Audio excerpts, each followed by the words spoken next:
Muy bien, así que antes que nada, buenos días a todos o buenas tardes para Francisco y decir que estamos todos muitísimos contentos con la posibilidad de tener el profesor Francisco acá.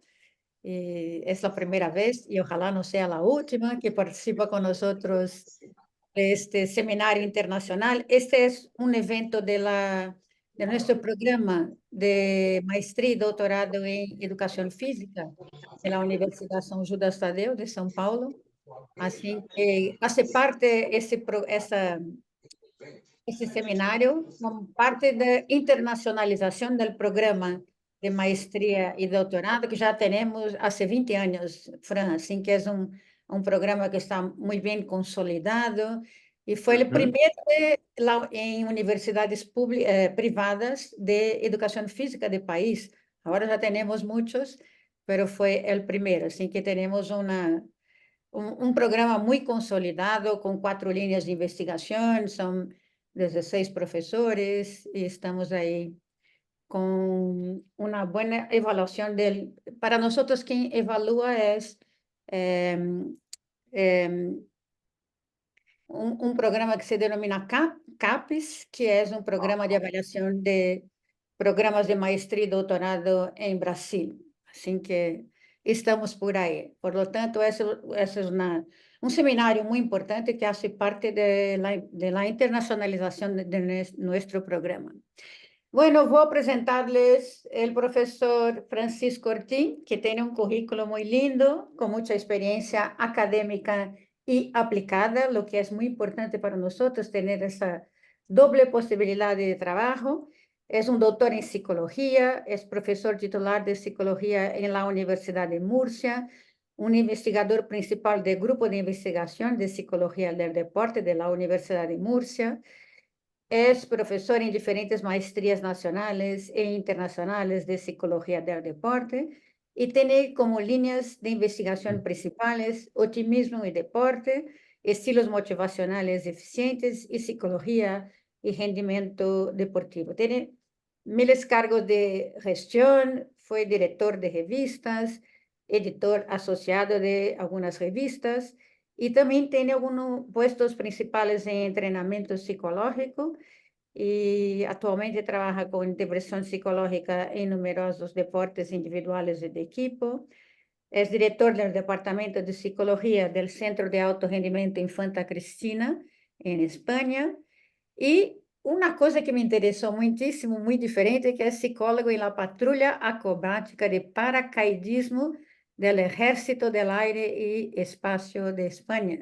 Eso me pareció muy interesante, porque estamos ahí con algunas investigaciones con pilotos de la Fuerza Aérea Brasileña también. Así que miren, tiene un currículo muy espectacular. Fran, muy bienvenido para nuestra clase. Tenemos aquí colegas de otros países, colegas de Brasil, así que, por favor, siéntase a vontade para conducir la clase como quiera, hacer este juego como quieras hacerlo, ¿ok? Así que estamos muy contentos, muy encantados con tu presencia. Muy bien, muchísimas gracias, profesora Brandao. Para mí es un placer. Yo ya conocía la madurez de este programa y bueno, yo diría, voy a decir una broma, que a mí cuando Regina si me invita a cualquier actividad, primero le digo que sí y después le pregunto qué actividad. O sea, si Regina quiere empezar un trabajo, somos muchísimas personas, los que estamos encantados de colaborar con ella. Su trayectoria para nosotros es una profesora entrañable y además una buena amiga. Y creo que siempre es un placer poder compartir información de psicología del deporte, en este caso, de aquello que amamos y poder volcar un poquito de nuestra experiencia, como decía Regina, académica y aplicada. Yo voy a intentar unir esos dos ámbitos. Es verdad que tengo muchos años bien trabajados o mal trabajados, pero muchos años de experiencia y que he querido resaltar en el currículum las dos intervenciones principales que realizo actualmente, como es en el Centro de Alto Rendimiento, en el cual viven 102 deportistas de 13 federaciones distintas y la intervención psicológica con la patrulla acrobática, que sé que es muy llamativa, es un equipo de élite. Una de las características más bonitas que tiene ese trabajo es que es un equipo deportivo de élite dentro de una estructura militar, con lo que todo eso conlleva. Creo que me van a permitir, junto con la Iglesia, tal vez lo más jerárquico que existe es el ámbito militar. Y por lo tanto, trabajar cohesión, trabajar motivación, trabajar roles dentro de una estructura tan rígida como el ejército, pues es apasionante. Y yo, como soy un psicólogo obsesivo de conseguir mis objetivos, pues de ahí llevamos 6 años trabajando en un trabajo magnífico que además comporta pues un bastante riesgo físico, y cuando hablemos de optimismo y de anticipar dificultades y lo que esto significa, tal vez ellos sean el mejor ejemplo para hablar. Soy profesor en la Universidad de Murcia y tiene una fotito de mi facultad, y a la derecha pues una foto del Centro de Alto Rendimiento que está a orillas del Mar Menor, que es una laguna, la laguna de agua salada más grande de Europa. Por lo tanto, un entorno magnífico para hacer deporte y para hacer deportes náuticos. Creo que, que soy sin duda un privilegiado. Cuando Regina me invitó a este seminario, elegí la psicología positiva porque, bueno, es mi línea de investigación principal, y tal vez, fíjense, no voy a decirles nada nuevo, pero sí a llamarles la atención sobre cómo no utilizar en ocasiones los términos de la psicología positiva, porque como en toda corriente, área, especialidad, no llega a paradigma, pero como en toda, permítanme la expresión, moda, pues se utiliza de forma masiva los términos, y en ocasiones se utilizan de forma poco rigurosa y poco científica. Y creo que es nuestra responsabilidad acercar el rigor conceptual y el rigor aplicado a gente como ustedes. Espero hablar lo suficientemente despacio como para que se me entienda. Mateus, de momento la velocidad es adecuada. Un poquito más Más despacito, lento.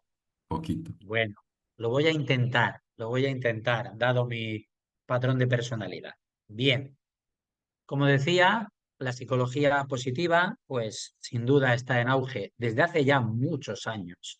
Ya creo que no podemos hablar de una tendencia, ni de una nueva forma de intervenir, ni de conceptos novedosos, porque hay unos antecedentes muy importantes a tener en cuenta.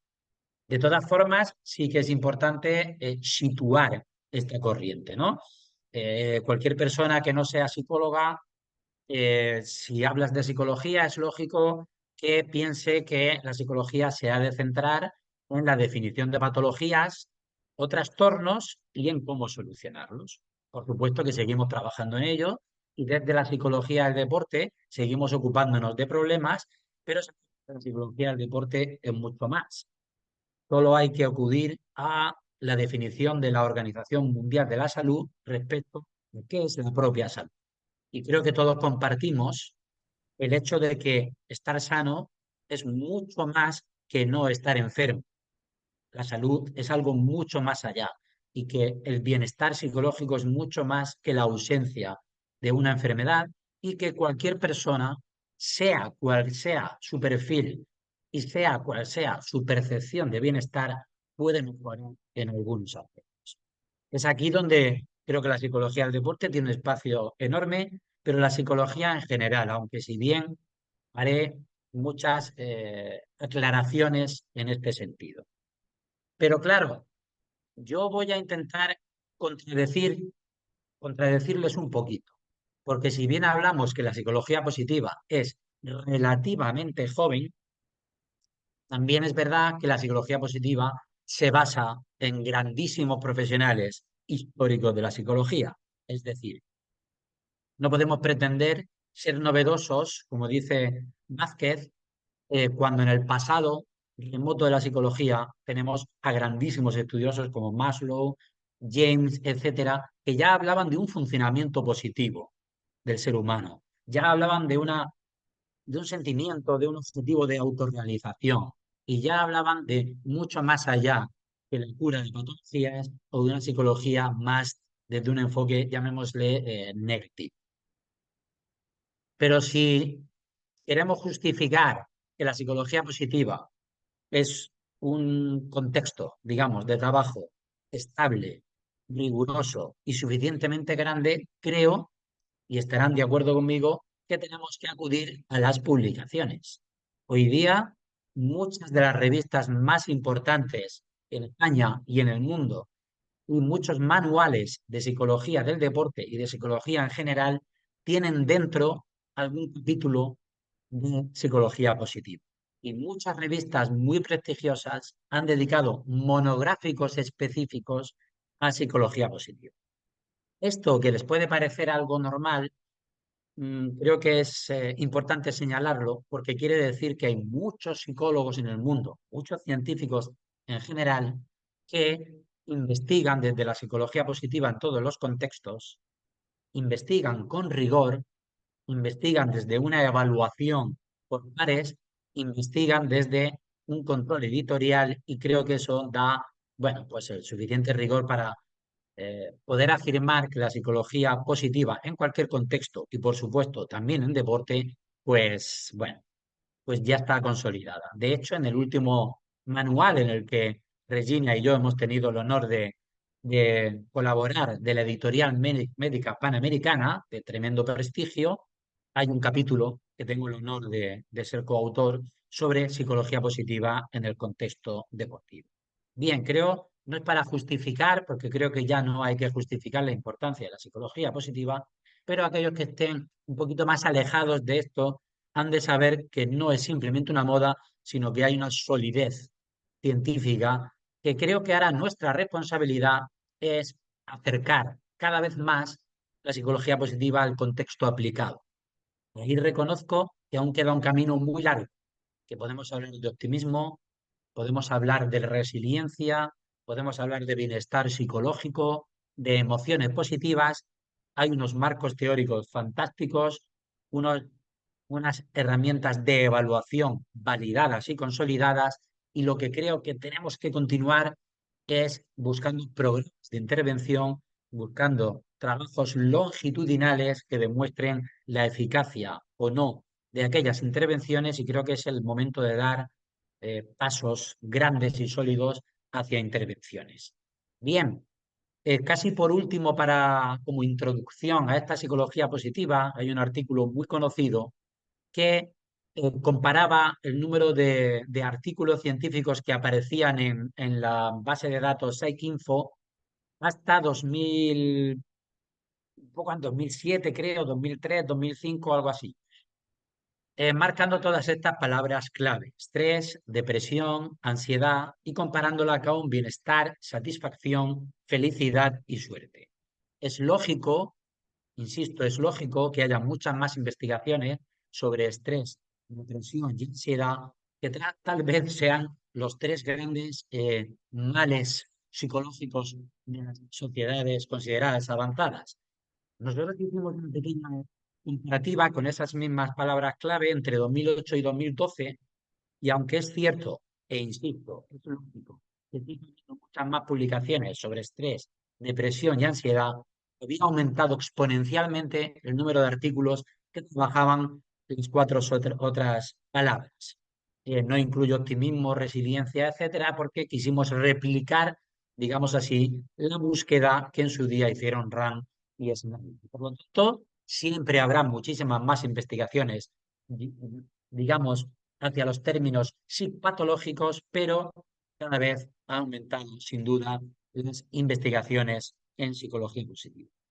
Y si hablamos de fortalecer, si hablamos de potenciar, si hablamos de que cualquier persona sana psicológicamente también puede mejorar y que existe una psicología para esas personas sanas, entre la que creo que nos encontramos, qué mejor contexto que el deporte, donde solo a priori, trabajamos con población sana, donde ayudamos a los deportistas no solo a solucionar el estrés o ansiedad, sino a potenciar, a descubrir y extrapolar y extender sus recursos, sus fortalezas, y qué otra cosa es el deporte, sino exponer al deportista a dificultades e intentar que se vea capaz de superar.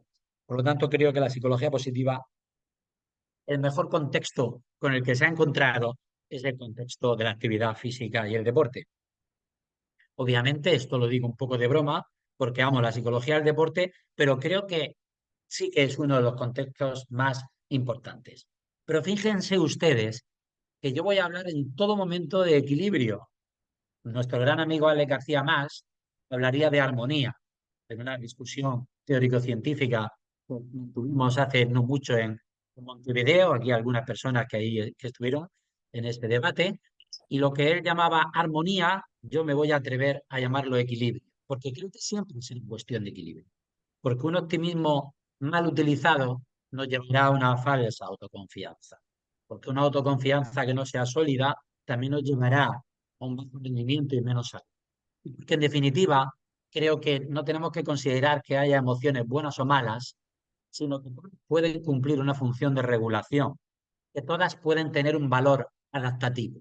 ¿Serán útiles o no? Depende del contexto, por supuesto depende de la cultura, depende de la persona y depende de tantas cosas en psicología, ¿verdad?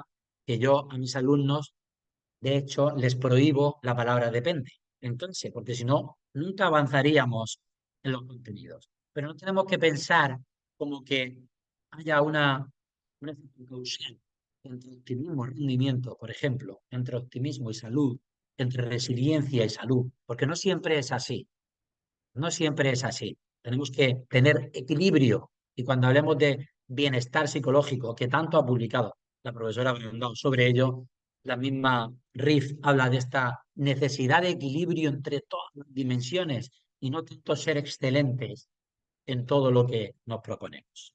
Bien, pero sí que se considera que hay un nacimiento formal de la psicología positiva, aunque hay gente que dice diferentes fechas, pero parece que la mayoría del cuerpo científico está de acuerdo en que el discurso de Martin Seligman como presidente de la APA fue, digamos, la plataforma oficial o formal, algunos dicen el nacimiento, yo no me atrevo porque ya les he nombrado a Maslow, etcétera, ¿verdad? Rogers, etcétera, pero sí me parece que es el nacimiento formal de la psicología positiva. Y me gustaría destacar una cuestión.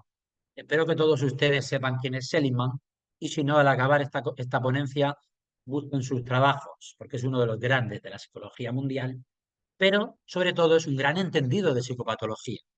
Martin Seligman fue el impulsor de conceptos ni más ni menos como la indefensión aprendida y es un especialista en estudios sobre la depresión. ¿Por qué digo esto? Porque si un especialista en psicopatología de la más clásica y dura, permítanme la expresión, habla del valor de una psicología positiva que puede cohabitar en el trabajo con la psicología más clásica y que por supuesto puede ser un complemento a la psicología más clásica, me parece que hay que escucharle, porque es una persona que de hecho ha trabajado tanto para paliar el sufrimiento que ha detectado que en ocasiones eso no es suficiente y que también tenemos que trabajar, potenciar los recursos y las fortalezas de las personas, sin olvidar lo anteriormente dicho. Por supuesto, es importantísimo, ya lo hablaremos de los posibles límites de estas actuaciones. Él dice que es una psicología para todos, aunque sea un término muy coloquial, pero me gusta saber que cualquier persona, cualquier deportista puede mejorar psicológicamente. Tal vez una persona necesite un trabajo muy intenso y tal vez otra persona necesite parentes leve asesoramiento. Pero tengan en cuenta que un deportista de alto rendimiento, que es donde yo me he especializado en estos últimos años, para esos deportistas una pequeña mejora es un grandísimo paso. Y como diría mi querido profesor y amigo José María Buceta, cuando diriges un barco, un pequeñito giro de timón, si el puerto o la meta está cercana, no parece importante, pero si la meta está muy alejada, un pequeñito giro de rumbo o de timón hace que te desvíes de un objetivo kilómetros y kilómetros. Por lo tanto, todos tenemos algo que mejorar, seguramente el primero yo. Por lo tanto, si hablamos de la psicología positiva, hablamos de un rango completo del funcionamiento humano. Insisto, si como psicólogos o psicólogos del deporte o entrenadores, o profesores, acudimos a una psicología positiva superficial, en la que intentamos potenciar, pero no atendemos a los déficits que tiene la persona, tampoco lo estaremos haciendo bien. Porque es tan importante que una persona sepa sus fortalezas como sus aspectos a mejorar. Pero es mucho más habitual que su mente vaya a los aspectos a mejorar y olvide aquello que son sus recursos y sus fortalezas, que además le pueden ayudar a mejorar y a crecer como persona. Pero fíjense, les voy a dar una mala noticia, porque hay autores que hablan de que hay un margen razonable para la mejora del bienestar y hay autores que hablan del denominado set point y hablan que la percepción de bienestar en general, salvo en casos puntuales, después de los eventos vitales que nos sucedan, positivos o negativos, vuelve a un punto de equilibrio, a una especie de set point, en el cual digamos que el ser humano parece que puede tener, hay autores que dicen incluso cierto techo, cierto límite en percepción del bienestar. Y esto no es malo, no es malo, es conocerse. Sin embargo, la psicología aporta que lo que no existe es un dato inferior, es decir, un suelo, un límite de sufrimiento. El ser humano puede sufrir cada vez más, pero tendrá una especie de tope de percepción de bienestar psicológico muy condicionado por el perfil de personalidad. Si ustedes son pesimistas, dirán, vaya noticia que nos acaba de dar el profesor Ortín. Si ustedes son optimistas, dirán, hay mucho por trabajar.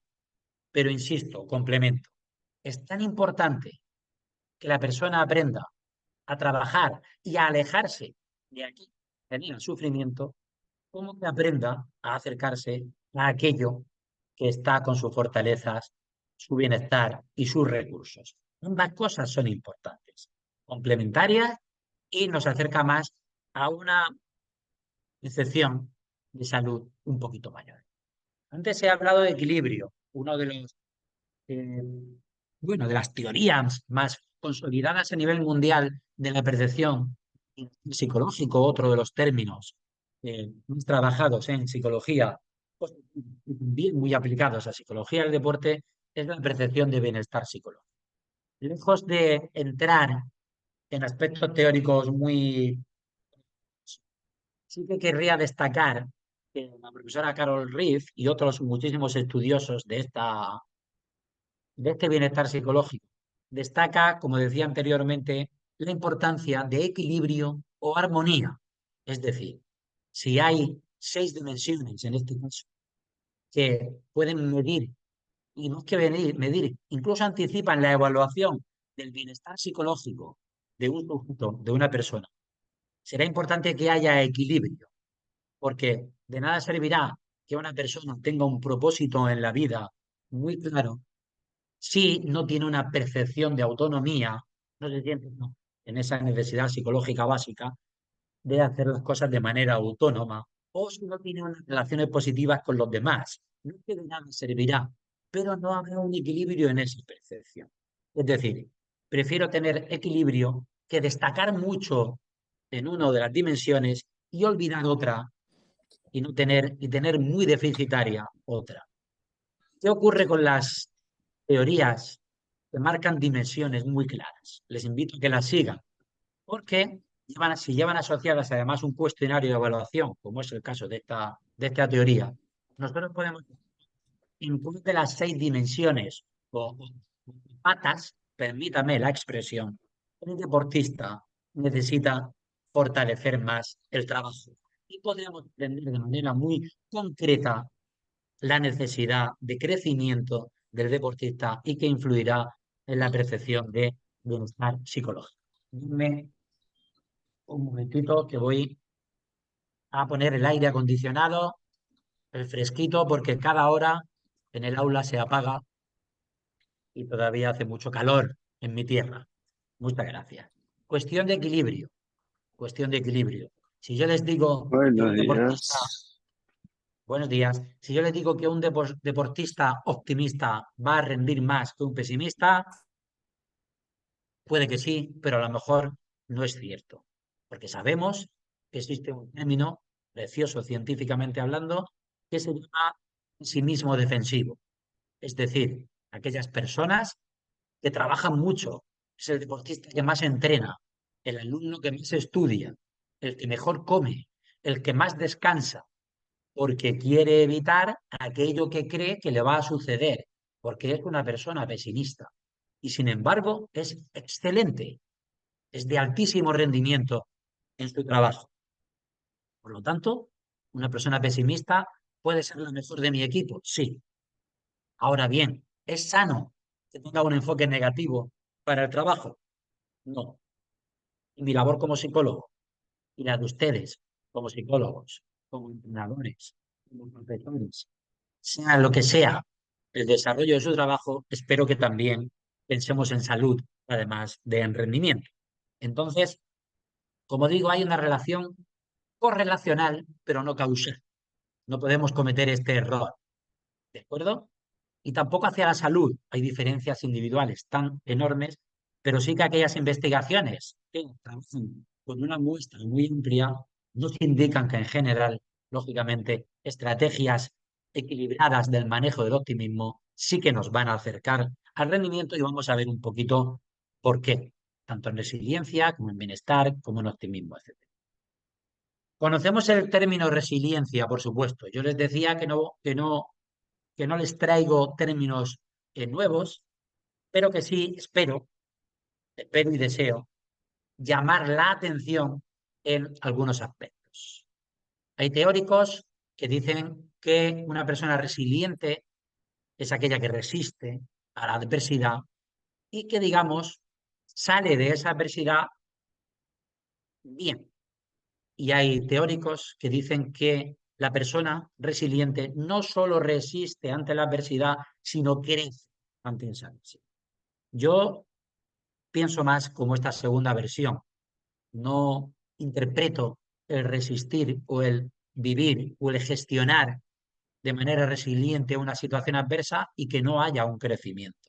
Creo que sí, habrá un crecimiento, habrá un aprendizaje, si no, no se habrá ejercido una verdadera resiliencia. Y claro que debe haber una diferencia entre aquellas personas que las situaciones potencialmente estresantes las viven como una oportunidad o las viven como una amenaza.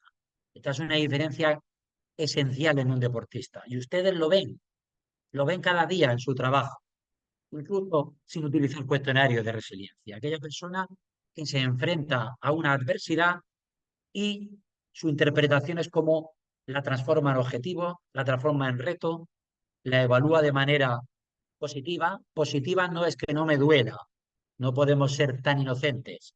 La derrota es importante, no conseguir una meta es doloroso y que un entrenador me critique es doloroso. Pero ¿cómo puedo yo interpretar eso? ¿Estableciendo un nuevo objetivo o sintiéndome amenazado y modificando mi conducta y alejándola de la salud y del rendimiento? Esta es una cuestión diferencial y bastante importante en la diferencia entre una persona resiliente y una persona no resiliente. Y desde luego vuelvo a decir que no podemos hacer causa-efecto, pero con las investigaciones, la mayor parte de las investigaciones apuntan en este sentido. No hace falta acudir a términos tan clínicos como el crecimiento postraumático, aunque se haya trabajado en psicología positiva, afirmando que cuando vivimos un trauma clínico y sobrevivimos al mismo, la persona sufre cambios relevantes. Esta diapositiva la acerco a ustedes más para la reflexión, porque yo vengo a hablar hoy de una psicología positiva equilibrada. Y sabemos desde hace muchísimos años que, en general, los cambios más importantes, drásticos, grandes que da el ser humano suele ser después de afrontar situaciones muy complicadas y en ocasiones muy negativas. Decimos que aprendemos también de las situaciones positivas, por supuesto, y hay que estar alerta y hay que educar al deportista a que aprenda de las situaciones positivas para intentar replicarlas y no espere vivir situaciones negativas para poder crecer y aprender. Pero la inercia del ser humano es que el verdadero, no el gran aprendizaje, el gran crecimiento se produce de una forma, permítame, un poco postraumática. Cuando alguien te dice el verdadero cambio, ha sido después de una situación complicada. Pero hay que educar al deportista y al alumno y al entrenador a que sea de otra manera. Cuando te dice un deportista que ha aprendido mucho, te va a hablar de una lesión importante. Hicimos una investigación de psicología positiva y lesiones hace años en colaboración con un buen amigo Almeida del ISPA, el Instituto Superior de Psicología Aplicada de Lisboa, sobre los efectos positivos que una persona percibía al vivir una lesión del ligamento cruzado anterior. Evaluamos a 30 deportistas. 15 de ellos habían tenido la lesión un año atrás. 15 de ellos estaban en el momento de más dolor y plena rehabilitación. A todos les hicimos la misma pregunta. ¿Qué le está aportando a usted esta lesión? ¿Qué puede tener de positivo esta lesión? Es lógico que aquellos deportistas que estaban en fase de dolor, en fase aguda, era mucho más difícil que pensaran lo que le iba a aportar como fortaleza esa lesión. Pero los que ya había transcurrido un año, todos, sin excepción, decían que habían crecido como personas, habían aprendido a tolerar el dolor, habían aprendido a agradecer el apoyo social de las personas, habían aprendido a tener metas a largo plazo sin tener mucha prisa, sin mucha aceleración por conseguirlas.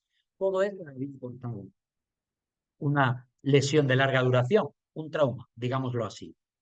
Lógico que esa experiencia les haya aportado aprendizaje y sean conscientes de ello una vez que la han vivido. ¿Cuál es nuestra labor como psicólogos, como educadores? Que el sujeto, que el deportista, no tenga que esperar tanto tiempo para valorar aquello que le está aportando la experiencia. Que no tenga que esperar un año para valorar, sino que en el momento en el que está viviendo la situación ya valore todo lo que está pudiendo ocurrir, a pesar del dolor. No en lugar del dolor, sino junto con el dolor puede haber aprendizaje. Parte de psicología más clínica, parte más clínica, más clásica y parte de utilizar mis fortalezas en esa situación. Importante, insisto, esta situación de equilibrio, muy aplicable a la situación deportiva. Pero en ocasiones cometemos los errores de intentar que la persona crezca, de intentar que la persona evalúe y reevalúe positivamente su experiencia cuando está en la fase aguda. Una derrota reciente, una lesión reciente, una expulsión reciente. Emocionalmente no está preparado para asimilar esa información desde el crecimiento. La persona necesita su proceso. Bien. Y llamar la atención también sobre diferentes términos. Hemos hablado de resiliencia como crecimiento y no solo como resistencia. Hemos hablado del bienestar psicológico ante como una necesidad de equilibrio o armonía, teniendo en cuenta las tremendas diferencias individuales e incluso culturales, porque en un país las relaciones sociales positivas pueden ser más importantes que otras, etcétera. Lógico, el propósito de vida en un país con unas necesidades más o menos cubiertas, pero a grandes rasgos. Y otro término que ustedes leerán mucho si no lo han estudiado ya y que en ocasiones está mal utilizado, es el famoso término de flow que impulsó Csikszentmihalyi. Bien, sabemos que el flow puede ser traducido como fluir, sabemos que se alcanza un tal nivel de concentración ligado con motivación que en ocasiones incluso hay transformación en la percepción del tiempo, que se llega a un placer excelente, pero también sabemos que quien no conoce el término flow desde el punto de vista científico lo utiliza, si me permiten la broma, para no pensar. Muchos deportistas y entrenadores y psicólogos, supongo, dicen, no, yo voy a fluir, voy a, me voy a dejar fluir. Y yo siempre les digo, me parece que lo que vas a hacer es no pensar. No quieres pensar y a eso lo llamas fluir. No, eso es fluir. Eso es equivocarse. Hay que estudiar los términos con rigor científico. Y fluir es mucho más importante. Cuando fluye un deportista, cuando tiene una percepción de control muy alta sobre lo que hace. Cuando cumple todas esas dimensiones que están arriba, que ya transmitía Csikszentmihalyi, pero si miran las 5 primeras, verán que es psicología, permítanme la cariñosa expresión, muy básica. Es decir, que para yo percibir una percepción de fluidez, concentración, de que hago las conductas y acierto sin pensar, de que todo, de que acierto, de que el tiempo pasa distinto, de que ha habido momentos que como que no era muy consciente de lo que hacía. Tendré que tener un perfecto equilibrio entre el desafío y mi percepción de habilidad. Es la definición de estrés, si eso no está equilibrado. Tendré que tener una focalización de la atención absolutamente extraordinaria y actuar en consecuencia. Tendré que tener unas metas correctamente establecidas. Tendré que tener, si puede ser, feedback objetivo y sin ambigüedad por mi parte o de las personas que me quieren ayudar. Y tendré que tener una percepción de control. Y entonces podremos arrastrar las otras dimensiones y vivir ese flow. Pero les pido desde el corazón que los términos de la psicología positiva tan utilizados ahora los vivan desde el rigor científico. Sé que lo hacen, porque les dirige Regina, que es una persona de un rigor científico extraordinario. Pero ustedes sean obsesivos con esto. ¿Y por qué no? Una vez, mi consejo en intervención es que una vez que conocemos muy en profundidad el marco teórico de aquel término que queremos trabajar, es cuando podemos atrevernos a crear instrumentos que nos ayuden a ser mejor profesionales. Por ejemplo, en el caso del flow, la creación de un autorregistro que yo trabajé hace años con tenistas y lo he extrapolado a otros deportes. Porque yo no quiero que el deportista me diga si ha sentido flow o no. Quiero que me evalúe cada una de las dimensiones y que me lo evalúe. Por ejemplo, en qué medida sintió cada una de esas dimensiones en los 4, en este caso 4 partidos, si miran la parte gris, en una tenista que hacía como varios competiciones, si hiciste algo conscientemente para llegar a esa puntuación en cada una de las dimensiones, y si no alcanzaste una alta puntuación en algunas de esas dimensiones, ¿qué crees que te lo impidió? Tenemos que ser precisos en el trabajo con los deportistas. El deportista no tiene que pensar, desde mi punto de vista, he tenido más o menos flow, he tenido más o menos optimismo, he tenido más o menos resiliencia. No, tiene que ser, si puede, si lo formamos, una evaluación molecular. Y a lo mejor ese deportista, para no fluir, lo que se ha equivocado es que se estableció una meta inalcanzable o que no se centró en sus recursos o que cuando tuvo una dificultad no supo reenfocar su atención y perdió la percepción de control. A lo mejor fue una cosa muy concreta que se repite la que le hace salirse de su estado de concentración. Y entonces, cuanto más precisos seamos, ayudando al deportista a evaluar su rendimiento, más precisos seremos. Y más fácil para él, o menos difícil, el poder trabajar, porque hay que trabajar cosas concretas. No estoy hablando de ser muy conductista, que en ocasiones puede ser bueno, sino de hacer una medición lo más exhaustiva posible del rendimiento y el funcionamiento del deporte. Tomémonos los términos con absoluta seriedad. ¿Qué tal están? ¿Se me entiende? Vuelvo a hablar de la velocidad. Bien, más o menos. La gente de Uruguay y de Cuba, sé que es muy fácil, pero quizá los brasileños los estoy abandonando un poco más. Voy a ver aquí. Estás muy Todo bien, bien, todo bien me dicen. muy bien. Refuerzo positivo y contingente. Perfecto para un psicólogo como yo. Muchas gracias. Bien, seguimos. tengo que luchar con mi propia ansiedad porque quiero contarles tantas cosas que tal vez en hora y media o 2 horas sea imposible.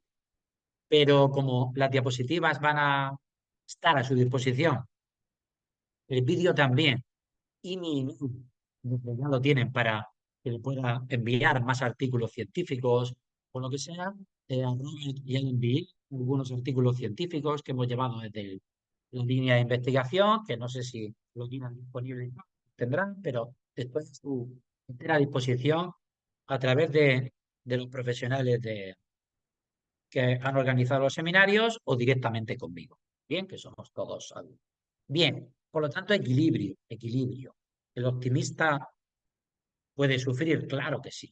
Ser optimista no significa ser impermeable. Sin embargo, las investigaciones están diciendo que cuando un optimista se enfrenta a una situación con un pesimista, lógicamente su expectativa de éxito es mayor. Pero si ambos fracasan, ambos sufren. Pero aún así, en el primer fracaso, las investigaciones demuestran que el pesimista tendrá peores expectativas en experiencias futuras que el optimista, que aguanta un poquito más. Pero si un optimista fracasa, fracasa, fracasa y fracasa, pues terminará sufriendo casi igual. Es decir, ustedes, los que sean entrenadores, si trabajan con un deportista joven, claramente optimista, y su perfil de trabajo muy negativo, permítanme la expresión, terminan destruyendo al optimista, porque son ustedes figura de referencia, de liderazgo. Bien, pero parece que el optimista se puede sostener un poco más ante la adversidad, parece que es capaz de generar una alternativa test que una persona que no lo sea, y esto ya es suficiente para que nos acerque al rendimiento y a las. Pero, a ver, perdón, como les decía, no siempre, no podemos pensar de manera cuantitativa. ¿Bien? Más optimismo, más rendimiento, más flow, más rendimiento, más motivación, más rendimiento, porque no siempre es así. Y hay que llevar mucho cuidado.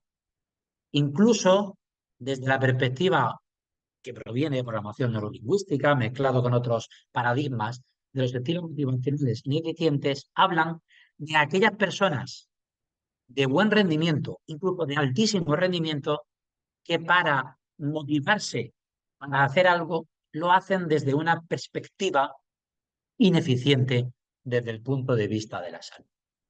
Personas que pueden tener un estilo como aquí aparece llamado el dictador, es decir, con un autodiálogo muy destructivo y muy impulsor del comportamiento que tengo que hacer, en lugar de un autodiálogo positivo, benévolo, constructivo, ¿bien? Y rinde, pero mucho más cerca del estrés. Personas, como he dicho antes, cuando he hablado del pesimismo defensivo, que orientan su comportamiento hacia evitar las consecuencias negativas en lugar de conseguir las positivas. Y consiguen la meta, pero ¿a coste de qué? Sin duda nos acercamos más al síndrome de burnout, nos acercamos más a cuestiones clínicas. Personas que cuando se imaginan haciendo una tarea, focalizan su atención y su imaginación en aquella parte de la tarea que no les gusta y no conectan con aquella parte de la tarea que es placentera. Y por lo tanto, aunque lo hacen, les cuesta mucho motivarse. Aquel deportista que entrena a las 6 de la mañana y cuando abre los ojos en la cama, ¿qué visualiza? Cuando ya lleva media hora entrenando, que le gusta la sensación, está sudando, conecta con el bienestar físico, o ¿qué ve cuando se despierta? El frío que hace, lo que me va a costar, lo que tardo en coger el ritmo, etcétera. Bien, son cosas realistas, pero hay personas que no conectan con la parte positiva de la actividad que hacen y solo conectan con el coste. Y aún así son excelentes y viven rindiendo y sufriendo a la vez. Ahora han visto muchos deportistas de este perfil. Nosotros, otros deportistas, perdón, que para motivarse adoptan lo que se define como un estilo abrumador. Son capaces de establecer objetivos inadecuados, incluso de retrasarse un poquito en el trabajo para abrumarse. No sé si en Brasil se utiliza la palabra abrumar, para estresarse, generarse ese estrés de forma semiconsciente y entonces motivarse para hacer el trabajo. Ineficiente desde el punto de vista de la salud, que no del rendimiento. Por eso voy a insistir tanto, que no hablo de rendimiento o no rendimiento. No hablo de un rendimiento saludable o un rendimiento no saludable y también de no rendimiento. Bien, nosotros hicimos una investigación en este sentido hace ya muchos años, evaluando estos estilos en ciclistas y nadadores jóvenes de élite. Y lo que elaboramos fue con los entrenadores, fíjense, un listado de tareas que ellos pensaban que eran las más duras a realizar en el día a día. Madrugar mucho para entrenar, en el caso de natación, entrar al agua por la mañana temprano, entrenar los fines de semana, llevar una alimentación adecuada. Algunos de estos aspectos podríamos extrapolarlo a cualquier deporte. Y lo que hicimos fue ver cómo se motivaban para hacer cada una de estas tareas. Todos los que utilizaban un estilo de motivación como el que hemos indicado aquí para hacer cada una de estas tareas, hablaban de un especial sufrimiento para hacer esas tareas, cuando había un estilo motivacional ineficiente. Pero todos las hacían, esto es lo importante. No eran deportistas que no madrugaban, que no entrenaban, no, no. Madrugaban todos los días, entrenaban mucho todos los días. Si ustedes conocen la natación de alto rendimiento, doblan entrenamientos por la mañana temprano, después estudian, después vuelven a entrenar. Bueno, los deportistas de alto rendimiento. Y entonces hablo de deportistas excelentes que sufrían cuando se debían motivar para hacer determinadas tareas. Este listado lo convertimos en un cuestionario ad hoc en los que los deportistas puntuaban las tareas más complicadas. Evaluamos en cada una de esas tareas el estilo motivacional, les asesoramos sobre cómo motivarse de una manera más positiva y lo que ocurrió en cada uno de esos ítems. En este cuadro pueden ver arriba, no sé si se ve el cursor, el llamado el puntero, si yo lo muevo, ¿se ve? Háganme un gesto. ¿Sí, Robert? ¿Se ve el puntero cuando yo lo muevo? ¿Sí? Bien. Sí, N1, pues el sujeto 1, 2, 3, 4, aquí hay una muestra y le hacíamos una puntuación en cada una de las tareas en el momento de la evaluación, después de la intervención y un seguimiento a los 3 o 6 meses. No recuerdo bien. Bien, en todos los ítems que las personas habían puntuado abajo, significaba que no les costaba mucho motivarse para hacer esas tareas, sufrían para motivarse. Después de un asesoramiento en pocas sesiones, esa puntuación subió y lo más importante es que se mantuvo en el tiempo. Es decir, que cuando un deportista modificó de alguna manera, aunque sea situacionalmente, el enfoque con el que se enfrentaba a aquellas tareas que eran duras para ellos, ese aumento motivacional se mantuvo en el tiempo. Y se mantuvo de una forma más saludable. No entrenaron más, insisto, estoy hablando de algo muy cualitativo, sino entrenaron o iniciaban esas acciones de una manera más fluida, con menos sufrimiento. Para mí ya es un avance importante, porque hablamos de ayudar al deportista que necesita mucho y hablamos de ayudar al deportista civil. Hablamos de que todos los deportistas pueden mejorar. Si nos acercamos al término optimismo, que es el término que más amo, permítanme la expresión romántica, tenemos que ver de nuevo qué es esto de ser optimista. Porque ser optimista, si lo leemos en ámbitos no científicos, pues ¿qué podemos pensar? Que todo va a salir bien, etcétera. Bien, Todas estas tonterías cuasi científicas que nos vende Internet y de las que tenemos que huir. Tenemos que ser muy rigurosos conceptualmente para poder ser buenos profesionales después en el terreno aplicado, en el terreno práctico. Miren, para conocer de cerca el concepto de optimismo, yo les voy a hacer una separación como cronológica. Es decir, existe un optimismo llamado disposicional, ahí lo vemos, una disposición al futuro, lo veremos, pero existe un optimismo menos conocido por el ámbito científico y también en el ámbito científico que habla de cómo explicamos aquellos sucesos, perdón, que nos han ocurrido de manera reciente.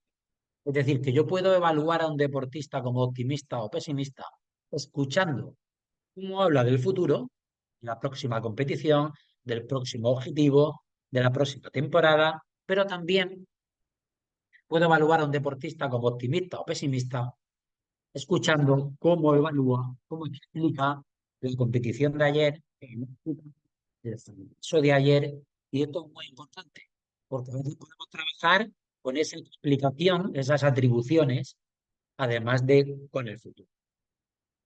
Hay dos líneas principales. La primera, disposicional, como he dicho, de Shire y Carver, pero no hay trucos de magia, como nos venden la cuasiciencia en el optimismo. Dicen que el optimismo disposicional, mi disposición al futuro, las expectativas favorables, en general, incrementan los esfuerzos de las personas para alcanzar los objetivos.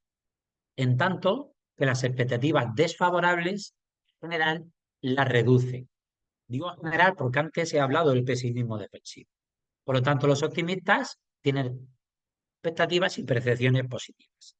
¿Qué es lo más importante aquí? Que en cualquiera de los dos casos, la ciencia habla de un rasgo, es decir, de una parte de la personalidad. Es decir, que no es fácil de modificar. Que una persona pesimista sea optimista es difícil. Es un factor de personalidad. Pero me da igual. Es decir, cualquier persona parta en el intervalo optimismo-pesimismo, parta de aquí o de aquí, puede mejorar, puede aprender estrategias, puede evaluar mejor sus experiencias, puede establecer mejor los objetivos de futuro para aumentar la probabilidad de ser un poquito más optimista. Pero, ojo, hablamos de disposiciones estables, según la ciencia. Por otro lado, los estilos explicativos de Seligman y colaboradores hablan de que las personas dan una explicación a esos sucesos también de una forma estable. Por eso hablamos de una pauta explicativa. Futuro, pasado, para hablar de optimismo. ¿Cómo trabajamos? Intentando que gane autoconfianza hacia el futuro, intentando que evalúe de una manera adecuada y constructiva el pasado. De estas dos formas estamos trabajando el concepto de optimismo, sí. Sujetos. Hay sujetos que para nosotros será más fácil trabajar la parte disposicional, más fácil o más conveniente, y sujetos que será más fácil la parte de pautas explicativas. Bien, perdonadme que no me quiero meter en asuntos muy teóricos, pero los tendré. Pero fíjense, hay un modelo, una forma que a mí me llama mucho la atención en los entrenadores, y es cuando evalúan o hablan con un deportista en el momento en el que tienen que pasar de una etapa u otra. Y hay entrenadores, profesores o educadores que centran su atención mucho en lo que hay que mejorar, en qué vamos a hacer nuevo el próximo año, en qué hay que corregir, y alejan al deportista de la importancia de que los objetivos de este año sean una continuación, aunque sean mejores, una continuación de la experiencia vivida el año anterior. Y no sea, en España utilizamos el término rupturista. Es decir, qué importante será, primero, un refuerzo para después establecer nuevas metas. Es decir, qué importante será, en lugar de decirle a un deportista cuáles son tus logros para el año que viene, cuáles son tus objetivos, cuáles son tus metas, primero hacer preguntas, por ejemplo, como estas. Este modelo lo extraí de de una experiencia que tuve en una empresa hace años, que el propio director o líder era muy positivo en la forma de afrontar las entrevistas y establecer nuevas metas, y las personas se comprometían mucho con sus proyectos, ¿no? El problema es que luego lo utilizaba para manipularles, pero bueno, eso también requiere habilidad, aunque no sea positivo. Entonces, imagínense que estoy evaluando a un deportista mío del año pasado y que voy a ser su entrenador el próximo año. Y le hago preguntas parecidas a estas. ¿En qué momentos has dado lo mejor de ti esta temporada? A lo mejor no lo has pensado. ¿Qué has descubierto acerca de ti esta temporada? ¿Qué has aprendido como persona? ¿Qué ha cambiado en ti estos 3 años que llevas en este club, en esta escuela, en este centro? ¿Cómo has crecido como persona?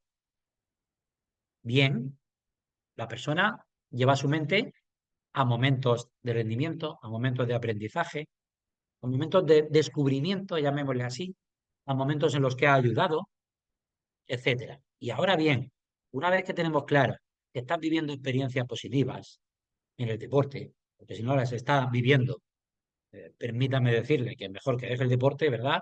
Si solo sufre, ahora sí, ¿y qué cosas crees que van a ser complicadas este año? ¿Y qué vas a hacer para superar esas dificultades? Esta quinta pregunta me parece especialmente interesante y siempre me reconocen los deportistas que les importa.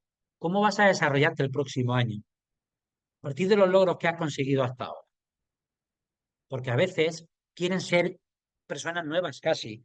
Este año a ver si por fin consigo hacer, y dicen cosas totalmente distintas a las que han hecho, en lugar de aprovechar la experiencia para seguir consiguiendo objetivos, pero creciendo a partir de lo que ya estoy haciendo, a partir de mis fortalezas, y no de cambios drásticos. En ocasiones se requieren daños drásticos.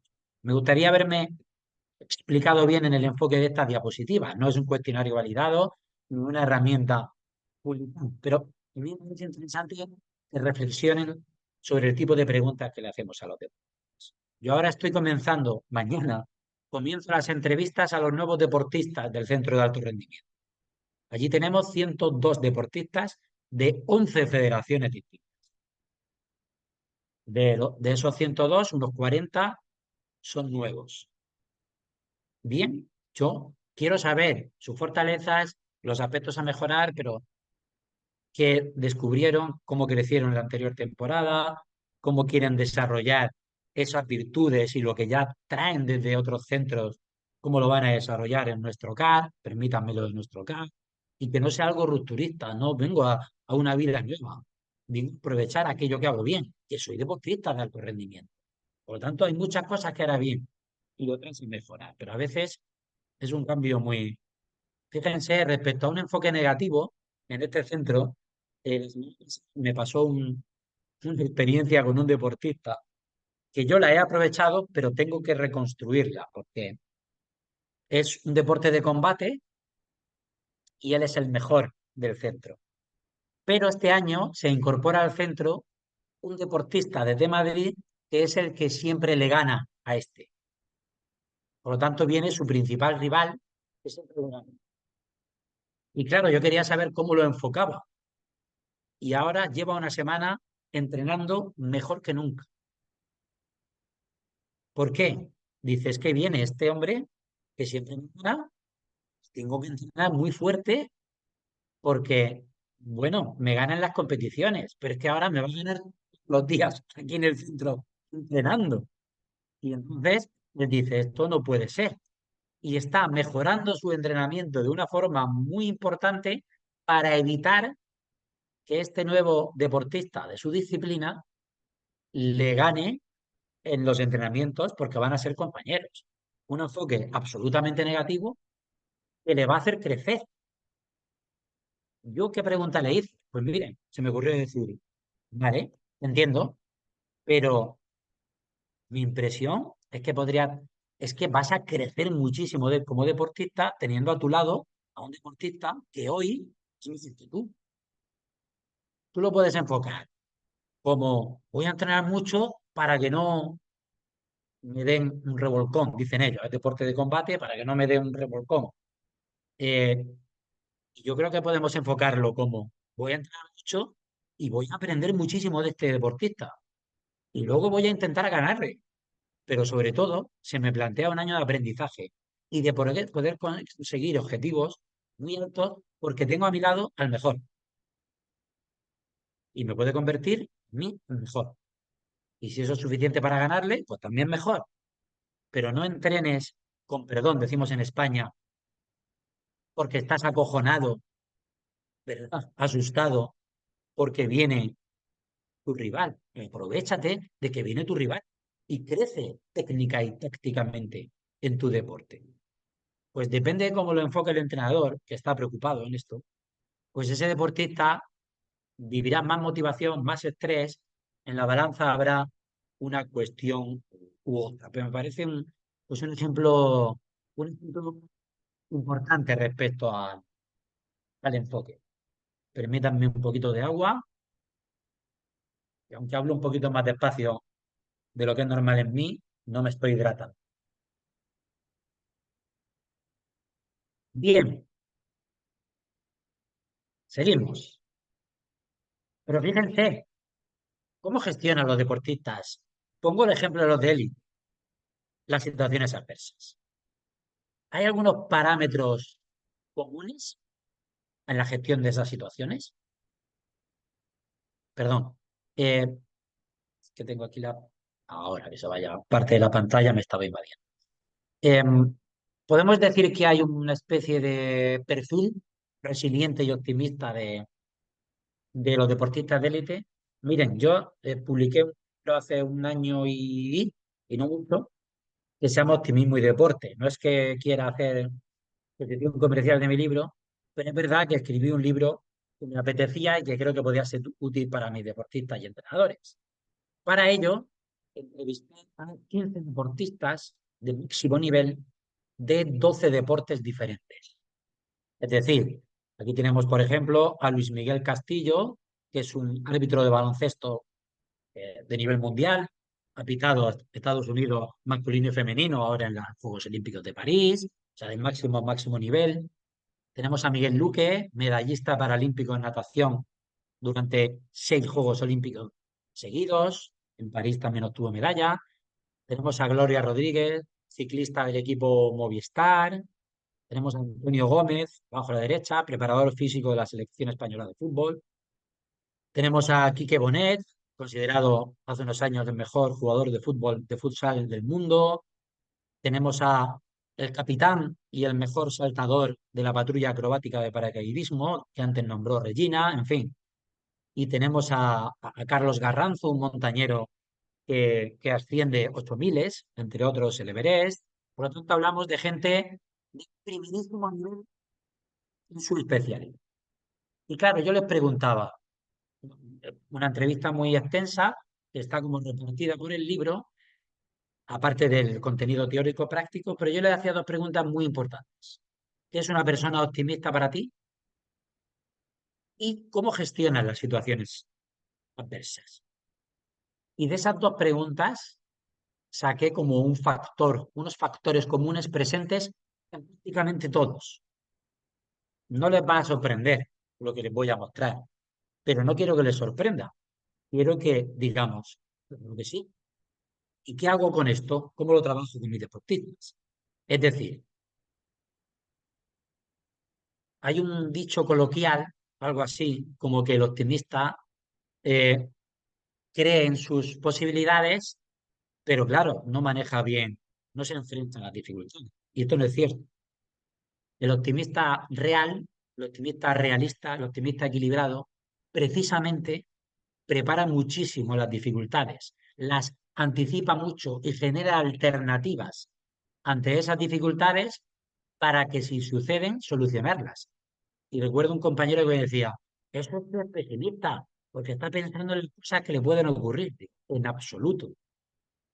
El que anticipa las dificultades de manera adecuada, y precisamente porque tiene percepción de control sobre lo que hace, afronta su experiencia de una forma más optimista. pongamos el ejemplo extremo de los paracaidistas. Aquí los ven saltando. Los paracaidistas de la patrulla, el paracaidismo deportivo, tiene varias modalidades. Las dos fundamentales son precisión, y es que saltan y tienen que caer con un pinchito que tienen en la parte trasera del pie, en una diana que es de, creo que es unos pocos centímetros.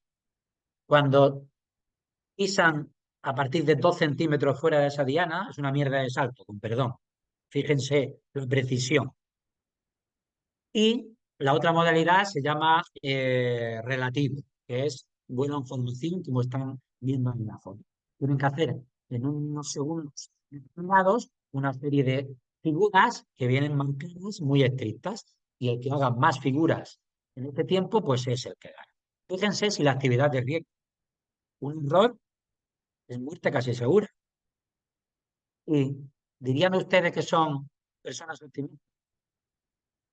Muchos de ellos sí. ¿Dirían ustedes que anticipan dificultades? El deporte que más anticipación he visto. Fíjense la precisión con la que tienen que plegar el paracaídas, que preparar todo, sus rutinas, ayudar al compañero, y sin embargo son optimistas.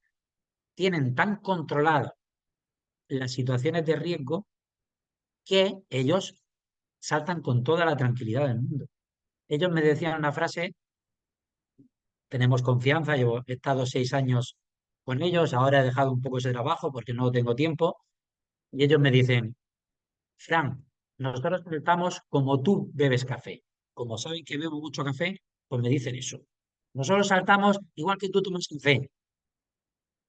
Saltamos, no pensamos en el riesgo, saltamos a ejecutar nuestras acciones. Por lo tanto, en todas esas entrevistas, recuerdo de deportistas tan distintos. Aquí hay abajo un olímpico de lucha olímpica. Me he saltado a Borja Valero, que jugó al fútbol en el Inter de Milán, Fiorentina, Real Madrid, etcétera. Alba Carrillo, una tenista que estuvo entre las 300 mejores del mundo. Benjamín Sánchez, de marcha atlética a nivel olímpico también, que España es una potencia muy importante en ese deporte, como ustedes sabrán. Un fisioterapeuta, gestores, etcétera. Bien. ¿Qué tenían en común, insisto, estos deportistas de él? Anticipaban las dificultades y creaban alternativas para solucionarlas. No solo anticipan dificultades y se asustan, como puede hacer un pesimista no defensivo, sino que las anticipo como preparación. Son perfeccionistas, lógico. ¿Esto es bueno o es negativo? Pues el perfeccionismo nos acerca a dos lugares: a los objetivos y a la ansiedad. Una persona perfeccionista, los estudios hablan de, claro, puede rendir, pero también correlaciona alto con la ansiedad, porque hay inconformismo, porque hay peligro de establecer metas demasiado ambiciosas, etcétera. Por lo tanto, de nuevo, vuelvo a hablarles de equilibrio. Tiene una capacidad, bueno, este cuarto punto voy a saltarme. Tiene un pesimismo objetivo, me he atrevido yo a definirlo así, es decir, que no son soñadores que creen que lo van a conseguir todo, sino que son muy conocedores de su nivel o estado de forma.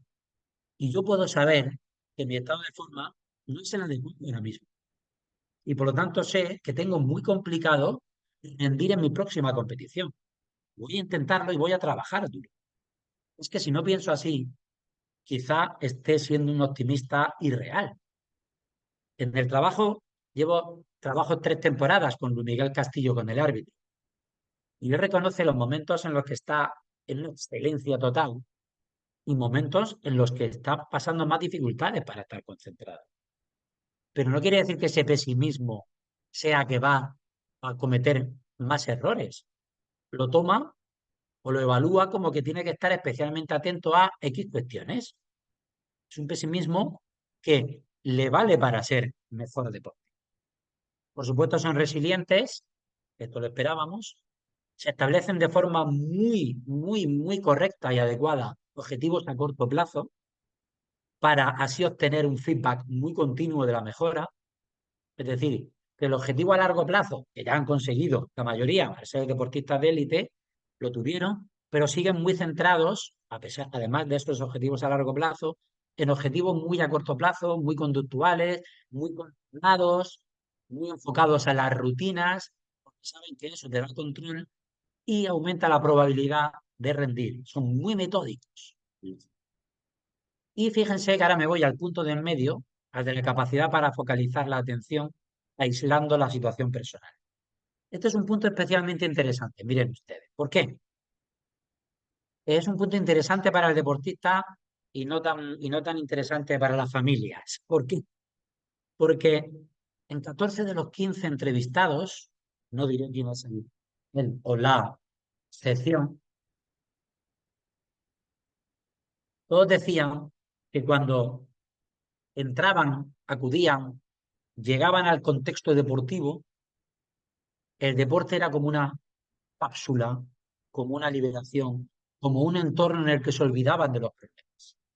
El deporte puede ser un lugar en el que existan los problemas o una, decimos aquí, válvula de escape en el que me olvido. Es el momento del día en el que me olvido de los problemas. Todos ellos decían, controlo muy bien dejar los problemas personales a un lado y centrar mi atención en el rendimiento. El montañero lo tenía más difícil, porque para subir un 8000 está a lo mejor un mes aclimatándose, ascendiendo a 4000, a 5000, claro, difícil aislarse, pero más o menos lo hacía. Pero ahora bien, decía, al contrario, no logramos hacerlo. Es decir, que una mala competición, un mal resultado o un fracaso deportivo lo tengo en la mente todo el tiempo en casa. No sé si me he explicado bien. Eran capaces de aislar un contexto en una dirección, pero no en la otra. Por eso he dicho que era quizá bueno para el rendimiento, pero malo para los matrimonios y para los hijos, porque cuando llego a entrenar me centro en mi entrenamiento, me apasiona, me olvido de todo. ¡Pum! Pero como me salga una mierda de entrenamiento, la tarde en mi casa no quiero que me hable nadie. ¡Guau! No es sano lo que estamos diciendo. Un deportista de alto rendimiento que no es capaz de, no, no siempre, pero me gustó esa reflexión que era muy generalizada. En mi casa, esto es muy preocupante. Ustedes me dirán, claro, son muchas más horas en casa que... No, pero hablamos de, hombre, salvo situaciones muy, lógicamente, complicadas, personales, y un hijo enfermos, y obviamente no podemos generalizar, pero me llamó la atención esta situación. Por lo tanto, eh, podemos aumentar el optimismo, la resiliencia de las personas. Tal vez no, ahora matizo ese tal vez no, porque existe ese set point, porque hablan de, de ese equilibrio en cómo percibimos la vida, o tal vez sí, porque según Seligman, al final, la felicidad, que es un término tan volátil, quizá no podamos medirla en un cuestionario como tal, pero se sabe que hay tres pilares que cuando las personas manifiestan que lo viven a la vez son muy poderosos. Una, la vivencia de emociones positivas, la capacidad para sentir emociones positivas y magnificarlas, pero sabemos que las emociones positivas, esa sensación, el placer, digamos, la parte hedonista es muy volátil y dura poco tiempo. Bien, sin embargo, cuando a eso le sumamos el conocido engagement, el compromiso, los objetivos, el propósito por un proyecto, y cuando a eso le sumamos una vida significativa, meaningful life, el altruismo, el hacer algo por los demás, cuando le sumamos esas tres cosas, vivir emociones positivas, tener compromiso por algo y llevar una vida significativa, parece que esas personas que manifiestan tener esos tres pilares se perciben como más felices, digámoslo así. Y que si sumamos, si vemos por separada estas tres indicaciones, la vida significativa como la más poderosa, la percepción de bienestar que nos otorga hacer algo por los demás, trabajar en equipo, ayudar a un compañero, nos genera una, insisto, percepción de bienestar más estable y más duradero que la búsqueda de emociones positivas. pero los tres por separado son menos poderosos que juntas. Y creo, creo que somos capaces en deporte de crear espacios de emociones positivas, debemos serlo. Creo que debemos ser capaces de que el deportista quiera un compromiso y creo que debemos ser capaces de que el deportista tenga un comportamiento altruista, de ayuda, de cohesión, de cooperación. Tanto en los deportes de equipo, algo que se presupone, como en los deportes individuales. Miren, yo con mi experiencia, cuando trabajo grupos, me apasiona trabajarlos en deportes individuales.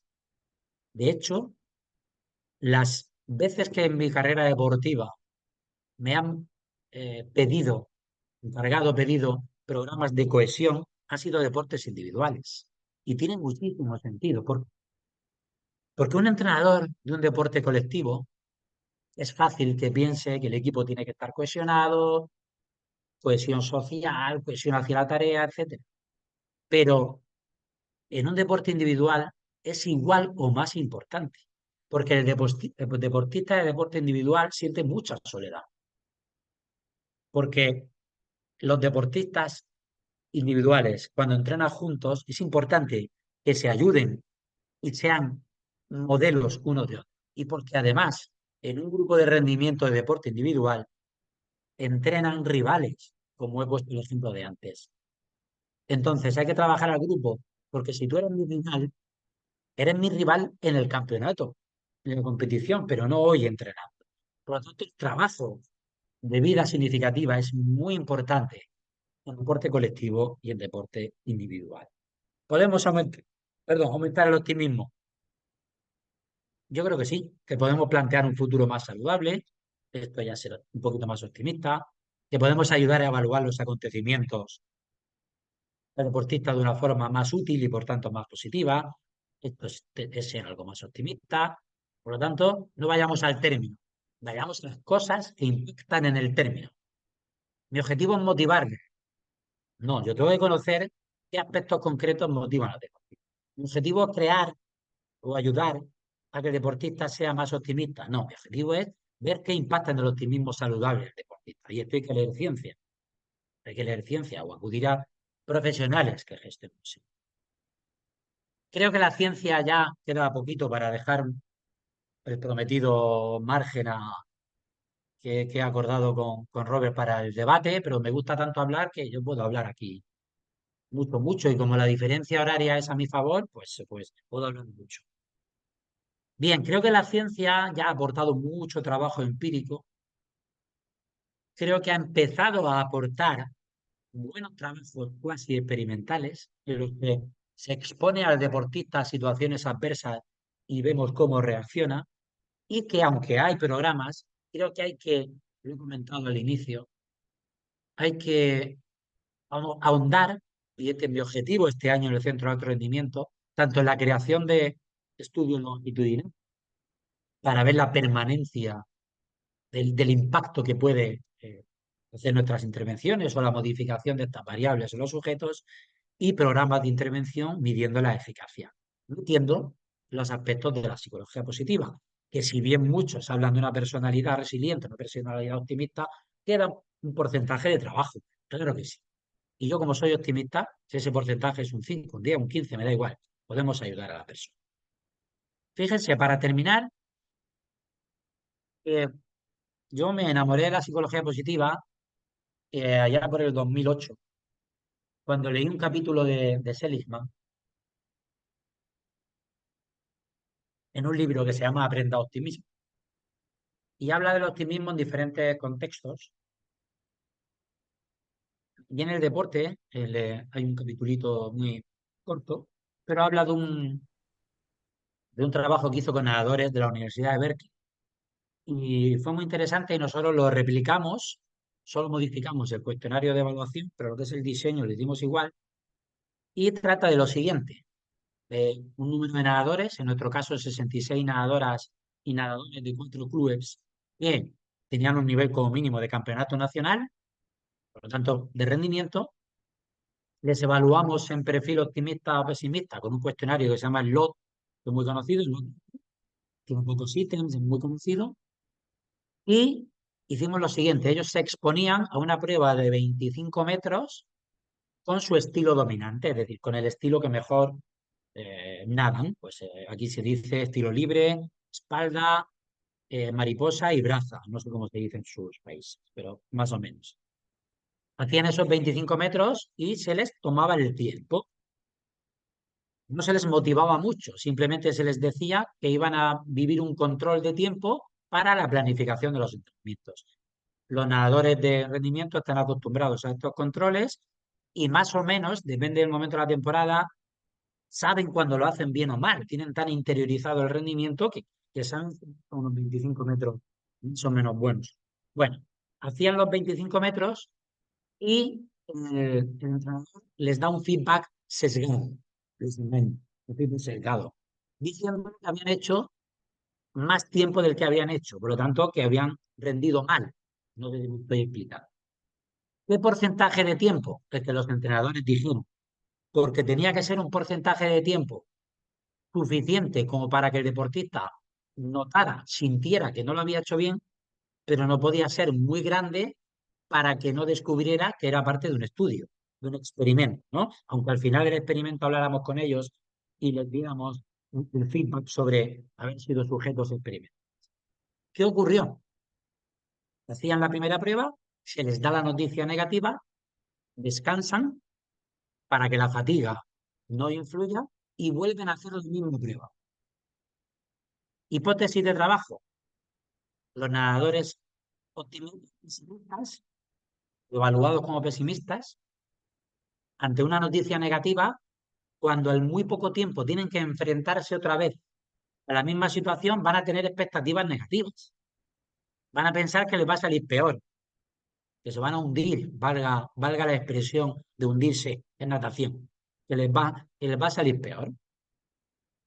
Y de hecho les va a salir peor, esa es la hipótesis.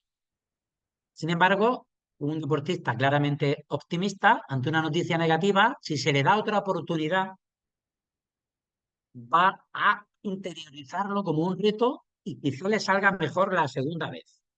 Es decir, el pesimista va a decir, joder, tengo que nadar otra vez lo mal que me ha salido.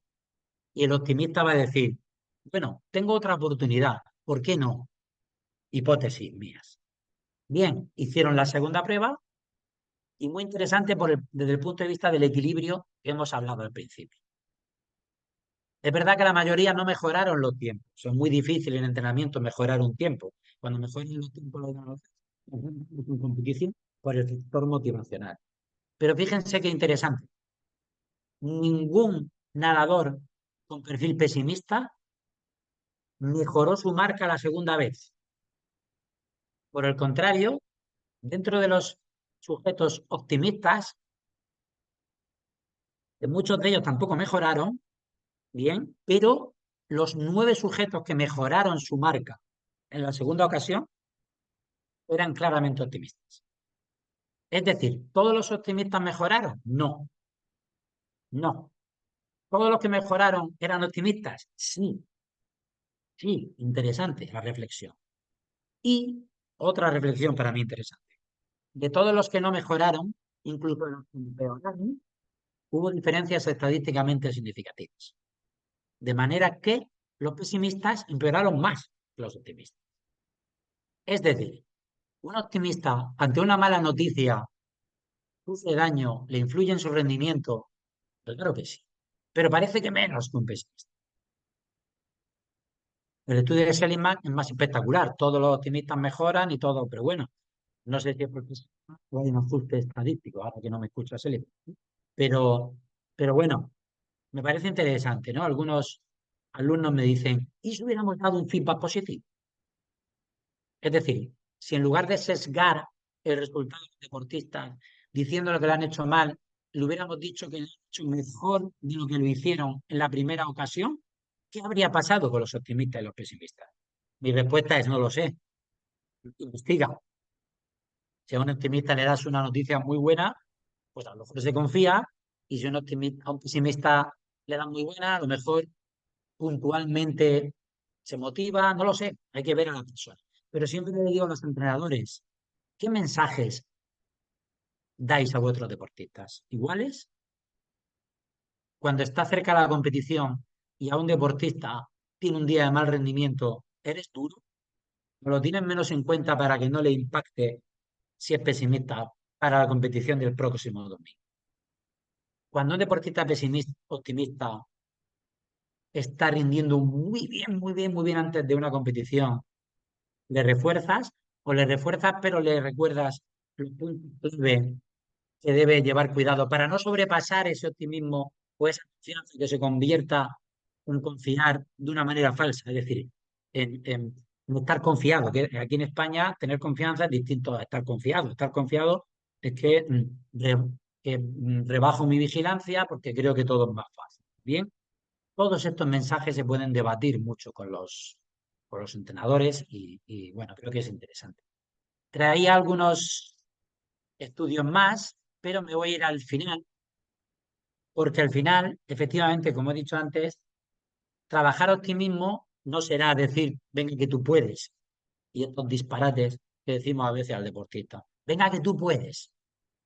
¿Y eso le motiva o le presiona? Pues depende del deportista, depende. Y debo saber a qué deportista le ayuda y a qué deportista le presiona. Pero si yo vigilo mis instrucciones, son objetivas, constructivas, reforzadoras. Si yo planifico bien los entrenamientos en cuanto al establecimiento de objetivos, mi comunicación, etcétera.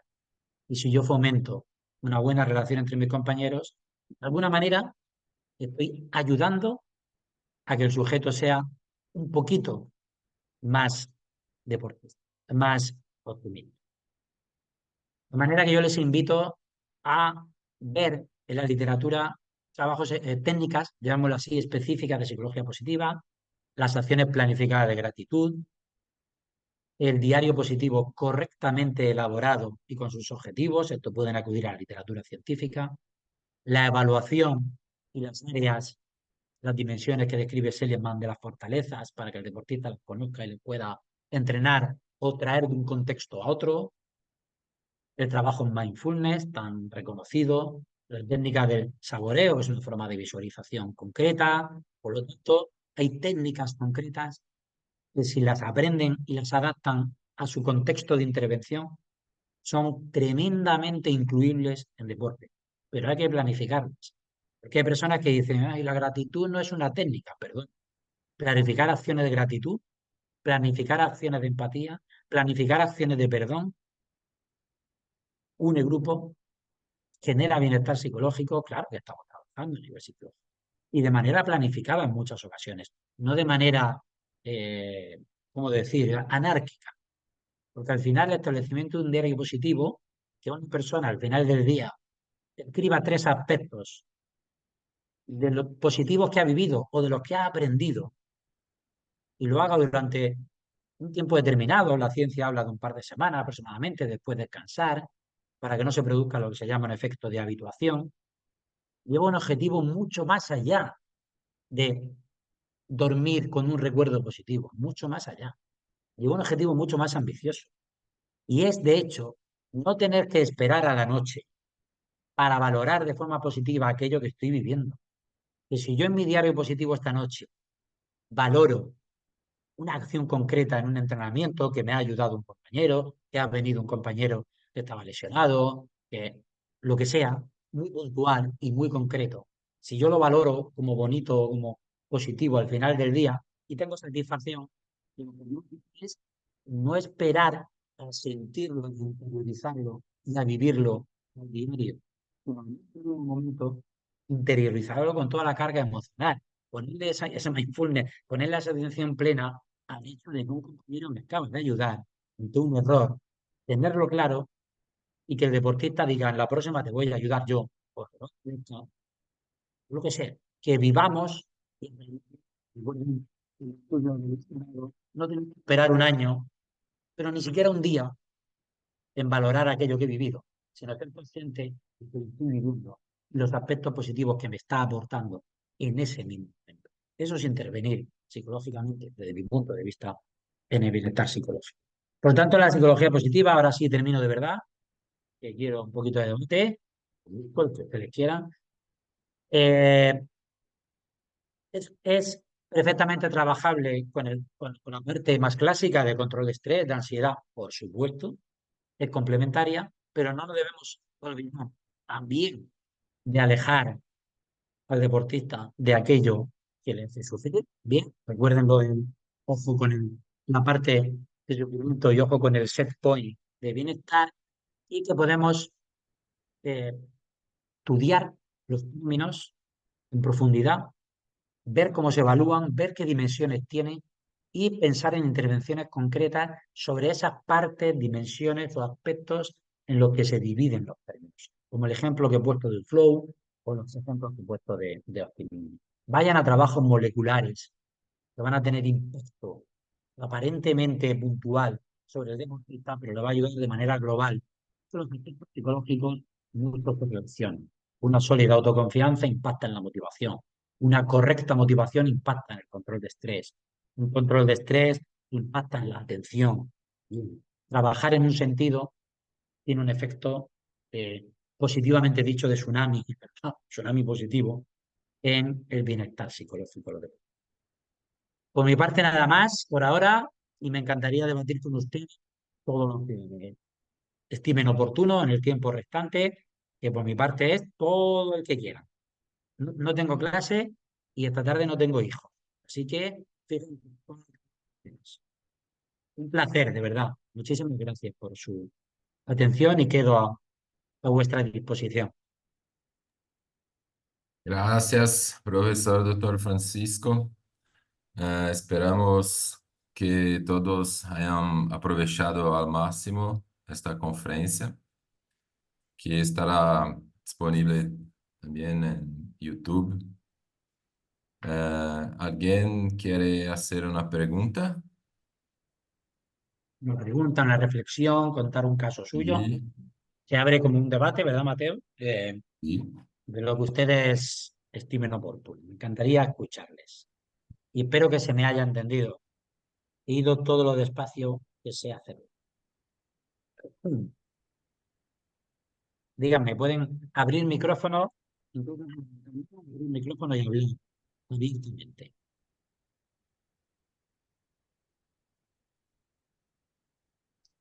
Eh, ¿Es tuya la pregunta? No, es otro Mateus. Sí. Eh, Hay acá una pregunta de Mateus Grassi. Sí. ¿Cómo, desde la óptica mía o de profesor es un Sí, entrenador, de la como un óptica. atleta, tradúcemela al español? Mateus, ¿puedes? Para no equivocarme. Sí, solamente.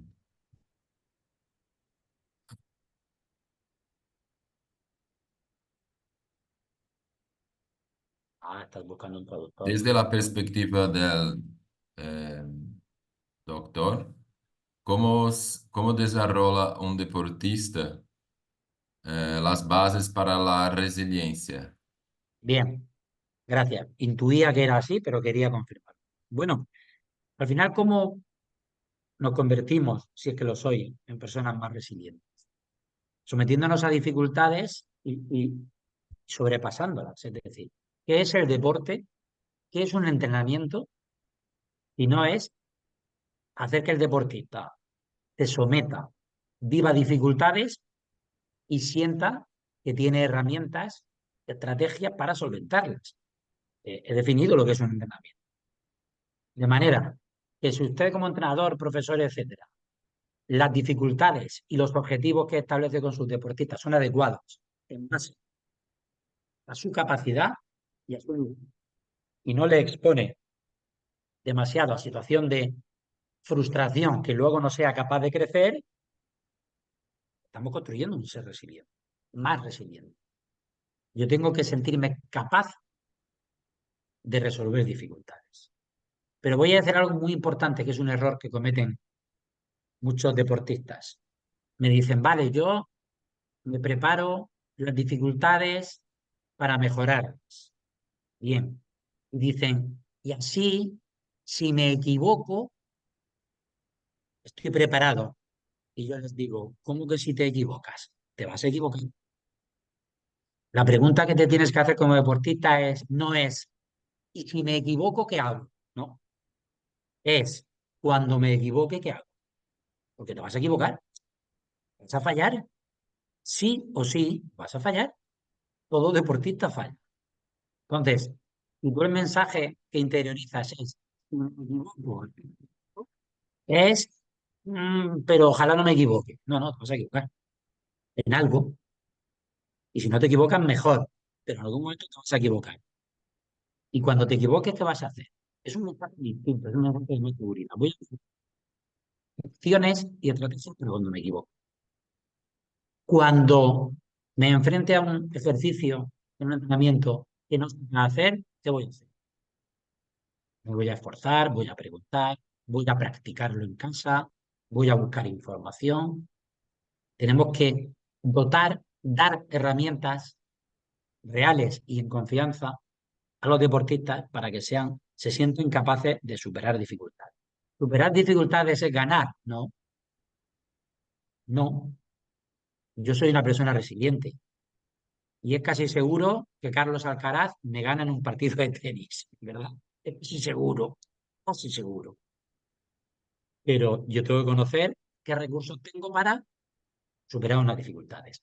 Y un aspecto muy importante, muy difícil, pero que el entrenador no se puede cansar, no debe cansarse, es de que un deportista vea las dificultades como un reto, como un... Nunca os canséis de esto. Es muy difícil, pero nunca os canséis de ver cada dificultad como una oportunidad, porque realmente lo es. Y si como entrenadores y profesores no lo vivís así, no lo vais a transmitir. Si una dificultad os transmite a vosotros más pesimismo que a los propios deportistas, una dificultad es un reto y tengo que planificar estrategias para estar en ese reto, con humildad, conociendo mis límites, conociendo que a lo mejor el objetivo no es el resultado, conociendo que voy a conseguir las cosas, los objetivos muy a largo plazo a lo mejor, valorando el día, pero dotarlos de una confianza real respecto a las estrategias que me han introducido. Había una mano, Sí, Florencia. Florencia, somos, me atrevo a decir que amigos. Hola, ¿cómo Hola, estás? ¿cómo estás? ¿Todo Tuvimos bien? el, tuvimos el placer de conocernos en Montevideo hace poquito, realmente. Hace unos meses en el Congreso y también tuve el placer de ser su alumna. Y como Ah, justo era el Congreso, las clases fueron presenciales, entonces estuvo muy bueno. ¿y cómo Eh, vuelves? ¿Cómo vuelves a mí otra vez? No puede sí, ser. ¿no? Optimista. Qué Te bien. quería, te Perdona, quería, Florencia, adelante. te quería preguntar, entiendo que el pesimismo y el optimismo son como características de rasgos de las personas, ¿no? Entonces, ¿existe la capacidad de que cambien por el trabajo y como por la, no sé, la motivación o algún tratamiento, no sé, puedan cambiar de uno a otro? Como dirían los políticos, me alegra que me haga esta pregunta. Eh, Vamos a ver, hay científicos que sitúan el optimismo y el pesimismo dentro de un mismo continuo, ¿sí? De una misma línea, y que el deportista en este caso se sitúa más cerca del optimismo o del pesimismo. Y hay teóricos que dicen que son dos términos independientes y que hay que evaluarlos por separado. Yo soy más creyente del continuo. Y hay un rasgo de personalidad, o eres optimista o pesimista, o está en el medio, pero las dos cosas. Pero claro, yo entiendo a los científicos, porque hay una parte situacional. Es decir, lógicamente un deportista será más optimista en general ante una situación que controla, en la que se siente capaz en un entorno conocido. Bien, yo soy más optimista en esta conferencia que si hablo de otra cosa, que cuando era muy joven decía que sí a todos los trabajos, ¿no? Pues ahora ya no, pero lógicamente hay una parte situacional en la que la persona puede ser más o menos optimista, pero sí. Pero esto no quiere decir que trabaje de manera distinta. Yo puedo ser menos optimista respecto a un resultado, porque objetivamente hay más nivel que yo, pero puedo ser optimista respecto a que tengo recursos, a que puedo centrar la atención en en mis estrategias, en mi trabajo, y eso me va a llevar, no sé si a la victoria. Entonces, ¿una persona pesimista se va a volver optimista como definición? Probablemente no. Pero esto no es una afirmación pesimista. Cualquier persona, se sitúe en el continuo que se sitúe, puede trabajar para ser algo más optimista. Pero esto es como si digo, una persona introvertida va a pasar a ser extrovertida. No, la personalidad no va a dar un vuelco tan grande en general. Pero una persona introvertida puede aprender estrategias para hablar más tranquilo en público, para tener más, sentirse menos evaluado socialmente, para sí, llegar a ser extrovertido.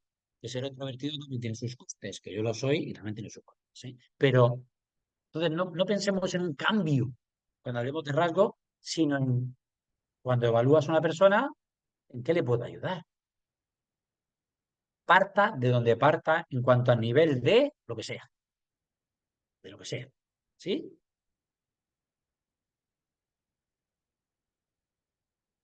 Mira Mario Reyes haciendo publicidad del libro Optimismo, porque Gracias, Francisco. lo envié a Perú y llegó. Gracias a ti, Florencia. Muchas gracias a ti por tu pregunta, que ha sido muy importante y me ayuda a terminar de explicar mejor esta cuestión, ¿no? Porque hay un optimismo disposicional y un optimismo situacional. Igual que hemos dicho que hay un pesimismo negativo y un pesimismo defensivo que te puede hacer rendir, pero es negativo desde el punto de vista de la salud. Y como no me cansaré nunca, que en esto sí que soy obsesivo, de perseguir el rendimiento junto con la salud, nunca me cansaré, creo que tenemos que hacerlo, pues hay que buscar que el pesimista defensivo no va a cambiar a optimista, Florencia, pero construya un poquito los objetivos de otra manera, un poquito, al menos, ¿no? Este deportista que he dicho que ahora entrena mejor que nunca porque su principal rival va a compartir habitación con él. Bueno, pues es un enfoque que a lo mejor es útil, pero si no lo modifica, va a sufrir mucho. Si lo modifica y lo transforma un poco en que no me gusta, que me vas a dar muchos entrenamientos, pero yo puedo aprender mucho de ti, con que haga eso, no le pido que disfrute cada vez que el otro le gane. No, le pido que lo tome como un reto, porque además sé que es un reto alcanzable, porque he visto muchos campeonatos que se han enfrentado y no están tan lejos. No están tan lejos. Esto no es que quiera que gane, porque ahora van a ser mis deportistas los dos y yo no puedo simpatizar con uno más que con otro. Dicen por aquí, entonces en el caso de un pesimista, el objetivo es cambiar su perspectiva y direccionarlo para que sea algo que le ayude a entender. Buenas preguntas hacéis, sí. Buenas preguntas hacéis. Ayudarlo a rendir mejor y a tener un enfoque más saludable, sea como sea a nivel de como persona. Bien. Si es pesimista, en general sufre. En general sufre. Incluso aunque rinda. Y se establece objetivos inadecuados probablemente y los enfoca de una manera ineficiente, como hemos visto desde el punto de vista motivacional. Entonces, ese direccionarlo para que le ayude a rendir mejor, también hay que cuidar. Porque si yo trabajo con un deportista y su competición quedan muy poquitos días para su competición, yo no voy a cambiar el enfoque. Muy difícil. Necesito un largo plazo. Que siga con su pesimismo defensivo y cuando vuelva al campeonato ya volvemos. No cambios drásticos, pequeños golpes de feedback, de autoevaluación, de que vea que junto con su forma de actuar hay otra paralela que también le puede ayudar. No decirle que esto es un enfoque no saludable, estresante, burnout, pero lo hace bien y cree en eso, sino que puede haber otras formas de hacerlo junto con la que hace y que pruebe y vaya a lo mejor acercándose a otra forma de enfrentarse a las situaciones. Bien, no diciendo de una forma negativa lo que ya hace, porque además para él lo puede hacer bien, ¿no? Esto es como me pasó una vez con un preparador físico muy joven y muy estudioso, que lo contratamos en un equipo de fútbol y al más veterano le dijo, los ejercicios de estiramiento no se hacen como los haces tú. Y el veterano hizo así, lo miró y el veterano no había tenido una lesión muscular en su vida. nunca. Y vino el físico joven y le dice que la ciencia dice que así no se hacen los ejercicios de estiramiento. Error. Yo no sé cómo se hace los estiramientos, pero este hombre no se ha lesionado en la vida. Te no me preguntas, oye, ¿qué masa muscular tienes? ¿Esos ejercicios los haces habitualmente? ¿Para qué crees que te sirven? ¿Has probado hacer esto? Zar, mediante preguntas. Mediante preguntas. Esto, Mario y yo que hemos compartido aula, lo utilizamos mucho, ¿sabes? Haciendo un propio autodiálogo, simulando situaciones de trabajo con deportistas y con entrenadores, ¿no? Utilizar preguntas. No juzguéis, porque realmente, primero, podemos no tener razón, no somos dioses. Y segundo, hay diferentes maneras de llegar a la salud y al rendimiento. Preguntas, propones alternativas, que las prueben, que no se sientan juzgados, que a lo mejor ahí, si prueban un camino paralelo más saludable, con el que sufren menos y disfrutan más, puedan ir tomando ese camino paralelo. Bien, pero tranquilos, sin juzgar, sin dar la solución hecha, con un buen diálogo socrático, escuchando mucho al deportista, todo eso que es tan complicado en los seres humanos, porque tenemos la respuesta. Es que yo sé cómo se estira. Ya, pero es que ese deportista no se ha lesionado. Y a lo mejor no te necesita, o no cree que te necesita. Muy interesantes las reflexiones que hacéis. Más cositas que decimos aquí en España. Díganme más cositas. ¿Alguna otra pregunta o observación? Ya digo, las diapositivas que no las tenéis, las tendréis muy pronto. Hoy mismo yo le envié a Robert no sé cuántos, 5 o 6 artículos científicos en los que yo soy coautor porque, bueno, son vivencias mías y, y van relacionados con estos conceptos y bueno. Y algunos artículos que, como decimos en España, están en el horno, ¿verdad, Mario? En el horno para ver si salen calentitos y podemos compartirlos con la comunidad científica, sin duda. Pero estoy a su disposición aquí y por mi email, de verdad, aprovechense y también los que trabajamos en el contexto académico tenemos un acceso a las mejores bases de datos o sea, free y muy rápido y le podemos ayudar en lo que estimen oportuno. ¿De acuerdo?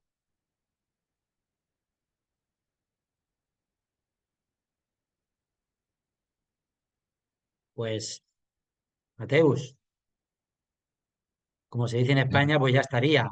Yo creo que espero y deseo que les haya gustado, que hayan aprendido alguna cosita. En España decimos que les haya removido un poquito el alma y que se haya entendido también. Para mí ha sido un placer estar con ustedes esta tarde. Esta mi tarde. Era uma apresentação muito. Vou falar em português, que é melhor. ¿Muy qué? Vou falar em português, que é melhor aqui para mim. Foi uma apresentação que trouxe que colaborou bastante com todos nós que somos envolvidos com o esporte, desde a área acadêmica até a parte prática. Então, penso eu que todos puderam aproveitar o máximo possível. O professor, ele já enviou, através do Robert, no grupo, 9 artigos científicos que tratam do tema que ele expôs hoje aqui na palestra. Então, temos, além da palestra que foi excelente, temos todo esse material. E Robert depois vai entrar em contato com o professor novamente, que diz que enviará mais materiais aí para que possamos ter acesso a mais conteúdo ainda. Bueno, Agradecemos muito, muito ao professor Francisco. Desejamos que em próximas oportunidades estejamos juntos novamente. Muito, ojalá. muito obrigado. Que así sea. Sua experiência científica, experiência prática, é muito importante para toda a comunidade científica e esportiva que está em contato com o senhor. Muito obrigado mesmo. E que Obrigado. todos... Muchísimas gracias a todos y a todas. Muito obrigado. Mais alguém quer falar alguma coisa? Obrigado a todos, então. Lembrando que a Chao. palestra vai estar no YouTube posteriormente. Muito obrigado. Muchas Graças. gracias, profesor. Gracias a ustedes. Gracias a Chao, ustedes. Francisco. Chao, Fran, cuídate. Mario, un abrazo, hermano. Mateos, Cuídense. ¿cómo están? Y todos, saludos. Graças. Graças. Florencia, ¿Cómo estás? nos vemos la próxima semana. Nos vemos la próxima semana. Chao, chao. Dale, Bye. chao, gracias.